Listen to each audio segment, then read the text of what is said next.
Arizona State used to be one of the more intriguing teams in college football. Ever since Herm Edwards' era, it's been one of the more disappointing teams in the Pac-12.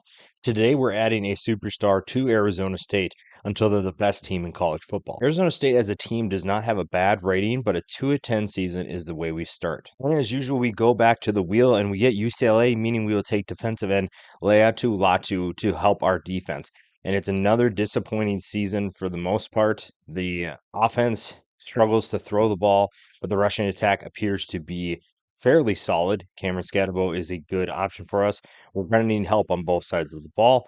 So we get Kansas State here. Adding to our offensive line will be guard Cooper Beebe. Again, we're making slow progress here, but a 5-7 finish in our third season is disappointing. The rushing attack again is the feature. Passing attack takes a little bit of a step forward, but the offensive line obviously got a boost. We get another boost on the offensive line with Louisville's Brian Hudson, and it's helping our offense a little bit. In a disappointing season, we actually take a step back, going 2-10. Passing attack, once again, is pretty much not really helping. Rushing attack is the feature. We go to the wheel and we get Ole Miss, meaning we are going to add running back Quinshon Judkins. Gets our offense all the way up to a 91. We're an 88 overall, and we finished the year 9-3. Bowl game against Maryland, we get off to kind of a tough start. The rushing attack doesn't get much going. Judkins is trying to find a hole and cannot do it. Jaden Rashada is very inconsistent as a quarterback, so we have to rely on the rushing attack. And eventually, Judkins does find some running room to be able to get the ball down into the red zone eventually. And the passing attack is going to be a compliment here as long as we can complete some passes. Rashada gets the ball to Sanders there.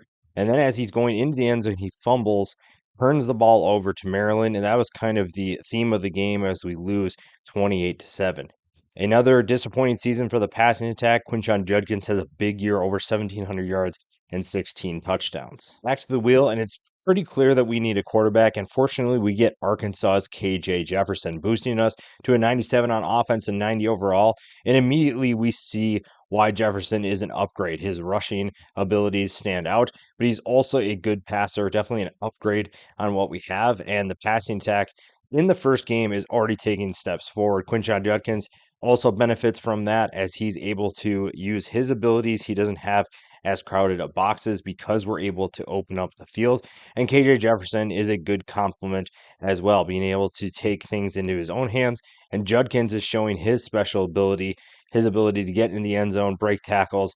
And Jefferson continues to be, like I said, an upgrade over Jaden Rashada. The offense looks a lot better, and that's going to help us long term. Judkins is an absolute stud, and pairing him with KJ Jefferson appears to be the best thing for this team. A 3-3 start is still disappointing, but we are scoring more points. We're seeing the offense take a step forward. It's just that the defense is continuing to struggle, but the offense is at least doing its part, which is really exciting for fans. It's just going to be tough to win football games. Quinshon Judkins, though, does win the Heisman Trophy, breaks a couple of school records in the process. So we are making good progress towards our goal. Like I said, the passing attack does need some help. So we are going to take Syracuse tight ends, kind of a hybrid wide receiver, Oronde Gadsden. We are up to a 99 overall on offense, and immediately we are seeing the passing attack take a step forward. Elijah Badger, already a solid option for us, but having Jefferson throwing the football is really the biggest difference. Gadsden, though, is a big-time playmaker, takes a nasty hit there, but he is shown to be a good route runner, and he's a big-time threat, a big receiver downfield for Jefferson. Given that we have Jalen Conyers, we're using him more in the wide receiver role. And once again, that's a great compliment because Quinshon Judkins is going to be able to take big runs like that on a frequent basis. It's just a matter of opening up the offense. Jefferson and Gadsden hook up in their first few games together, and the offense looks like it's going to be a problem. Again, the passing attack is huge because they're able to move the ball down the field, and Judkins is able to benefit from that, taking in some short runs along with Jefferson here. We're also able to take some more chances, especially against big time competition, and we do get a ranked win over Wisconsin. We do make it to the Pac-12 championship against Oregon. We are all the way up to number 6. A disappointing finish, though.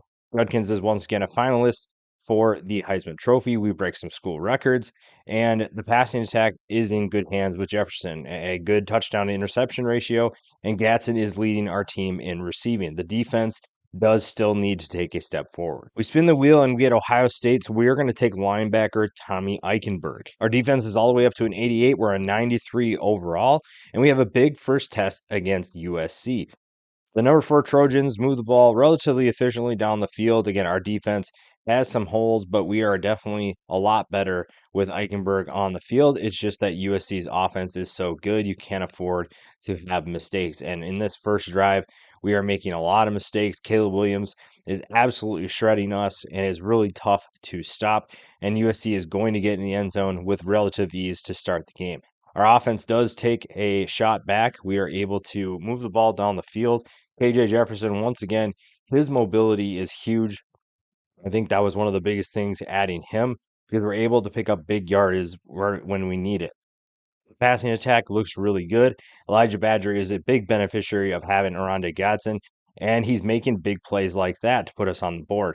It's a 14-7 lead for USC, so we're trying to make a comeback here in the second quarter. The passing attack, once again, is a big focal point, and Judkins is able to take it in here to tie the game up. And this is where adding firepower on the offense helps because we're able to go on a little bit of a run due to some explosive plays. Judkins scores first. Gadsden gets a connection with KJ Jefferson for a big touchdown, and then we add another touchdown and another. We just continue to add touchdowns for a big win. It was a good year for us. We finished 12-2, but we're still only 5th in the country. The defense definitely still needs some help. So we spin the wheel once again, and we get Oklahoma State. So we are going to take defensive end / linebacker Colin Oliver. Our defense is all the way up to a 90 overall, and our overall team is going to be a 95. And the offense gets things started here against Oregon State. We're all the way up to number 1 thanks to our balance on offense and defense. And our offense continues to make big play after big play. KJ Jefferson looks really good as a passer, looks very comfortable. And he's also going to take it in for a touchdown run here. Our defense looks a lot better with Colin Oliver on the field. I think that's definitely an upgrade.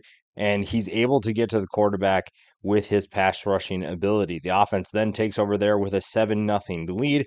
Jefferson is looking deep. He's going to throw an absolute strike for a big gain here. That passing attack, again, an underrated part coming into this video.